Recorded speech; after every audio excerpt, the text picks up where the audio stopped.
Thank you. Hey there guys, my name is Brian. Today I'm going to talk about the 3 biggest mistakes I made when starting my own home gym and how you can avoid these, save money, save time, and save a lot of effort. Alright guys, so mistake number 1 is going to be something you've probably heard if you've looked at any other home gym channel, and that's you buy cheap, you buy twice. I know it sounds dumb or like it doesn't matter, but I promise it will. I've spent so much money on things that I didn't need, or buying a duplicate because the first one I bought sucked, or I didn't like it, or it didn't live up to the standard that I was hoping for.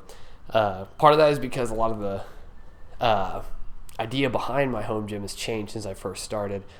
It was supposed to be, when I first started, just a place I could squat, bench, and deadlift. And slowly it became what I wanted to take over any gym membership I had. So I bought a cheap $200 rack that you can see right here. It's pretty lame. It's weak. It can't support much weight. The J-cups suck. It's screechy and loud. It's unbalanced. Doesn't even have an option to bolt into the floor. The rubber feet fall off all the time. What do you expect for $199 shipped? It was bad. And so I had to buy this rack behind me, which is normally I think $350, but I got it on sale for something like $280 or $270 after tax. So I did save a decent chunk of money on this, and this rack is much nicer, much more durable, much thicker. It comes with plate storage on it, much higher weight capacity, much more balanced, especially when you have weights on it. It doesn't wobble as much. It's got the option to bolt it to the floor, much better for a home gym user. So if you're going to buy stuff, do not cut money on buying your racks, especially not your barbells, not your plates either, not your flooring. Just buy the good stuff. If you can find a cheap alternative that is still high quality, go with that. I'm not saying you have to buy everything from Rogue or you have to buy everything from Eleiko, but buy good stuff.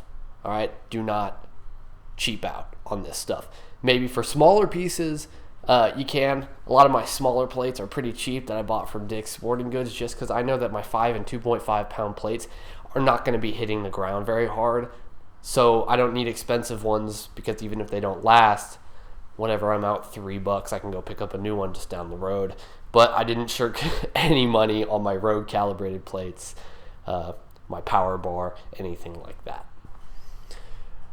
Alright guys, so mistake number 2 is going to be not buying sports specific. When I first started buying, I wasn't thinking about powerlifting so much as I just was lifting.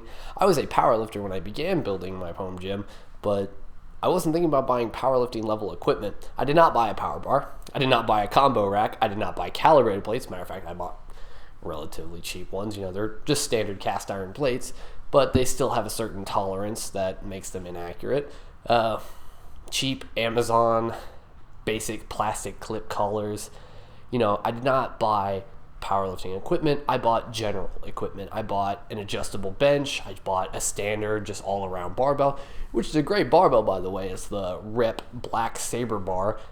I love it. It's still here. I still love it, and it's going to be the last bar I get rid of. Promise you that. It's an amazing bar, but I spent $200 something on a barbell that was not even a power bar, and then I ended up buying a power bar later anyways. So, and that, you know, same with the plates. I bought these cheap plates. I'll call them the cheap plates, because in reference to my Rogue calibrated set, they are cheap. They're very cheap. So I didn't buy sports specific enough, and I ended up buying twice again. Not because the equipment I bought was even bad. That barbell is good. These plates are just fine. Matter of fact, I weighed a lot of them, and they tend to be just about 44 to 46 pounds. So not even, you know, they vary a little bit, but for the most part, they're pretty good plates.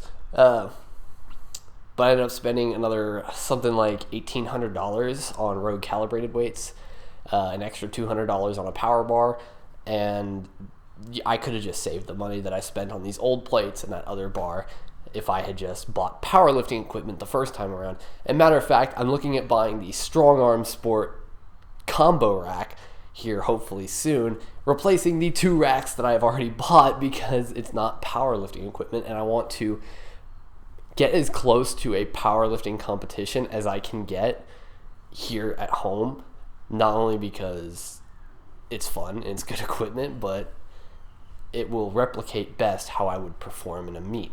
And that's really important to me as a power lifter, which is something I didn't account for when I first started building this place. Ugh. Ugh. Ugh.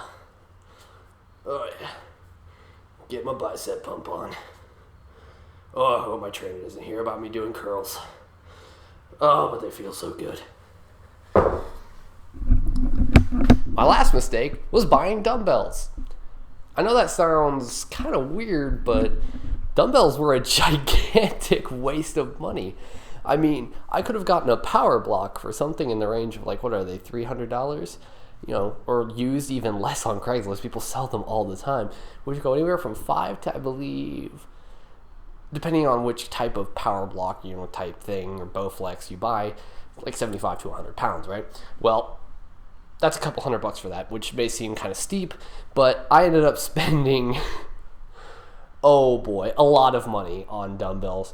And I only have 5s, 10s, 15s, 20s, 25s, 30s, 40s, 50s, 60s, right? So I'm missing a bunch of steps there. I don't get as high of weight, and I spent way more money.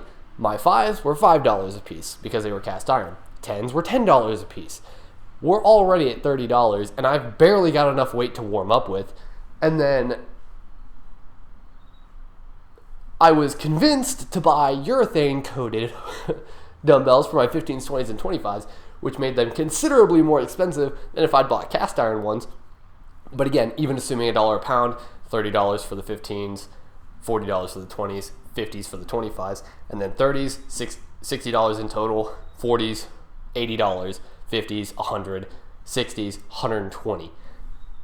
Very quickly there, we got way over the price of a power block, and then I had to buy I cheaped out on my dumbbell rack. I think it was $90 from Walmart, and I still don't have everything that a power block could have given me. So if I could go back, I would not have bought those. I would have bought a power block and a power block stand. Saved a lot of money, saved a ton of space and time, and would have had more for my buck. Way more, and way more in general.